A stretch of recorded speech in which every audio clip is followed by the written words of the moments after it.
جب تم ہمیں قادیانی کہو گے تو ہم بتائیں گے کہ ہماری تو نماز ہی بخاری مسلم والی ہے، تمہاری نماز قادیانیوں والی ہے. قادیانی تو انفی ہے، بغیر رفع الیدین کے نماز پڑھتے ہیں. اور غوث پاک کی 11ویں حلال کرنی ہے تو پھر غوث پاک نے جو غنیۃ الطالبین میں لکھا ہے اس کو فالو کرو. اب تو انہوں نے پہلے کتابیں بدلی تھی، اب تو بابا بھی بدل لیا ہے. اب کہہ رہے ہیں وہ عبد القادر اور تھا جس نے غنیۃ الطالبین لکھی ہے. قادر جیلانی کے حوالے سے آپ لوگوں کا اہل سنت کا اجماعی عقیدہ یہ ہے کہ وہ اللہ تعالیٰ کے ولی ہیں. جب آپ ان کو ولی اللہ مانتے ہیں، اللہ کا بہت بڑا ولی مانتے ہیں، تو ان کی بھی تو مانیں، ان کی نماز آپ اپنی نماز تو ان کی طرف سے پڑھیں جس انداز سے وہ نماز پڑھتے تھے. ہاں جی. اب آپ کا یہ سوال ہے کہ یہ اصل میں تو سوال یہ چھوٹے مرزا صاحب کا قائم کردہ، اس کا ہم جواب دے چکے ہیں کہ یہ کہتے ہیں کہ غوث پاک جو ہیں وہ رفع یدین کرتے تھے. پہلی بات وہی میں یہاں پہ کہوں گا کہ غوث پاک کی کئی کتابیں ہیں، کسی اور کتاب میں کوئی اس طرح کا ذکر. غنیۃ الطالبین کی نسبت ہی مشکوک ہے.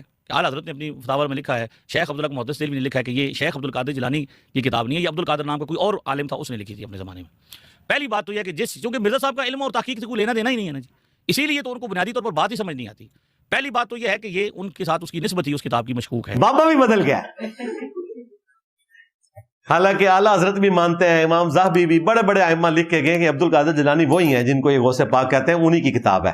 باپا جانی بھی اسی کتاب کو کوٹ کرتے ہیں.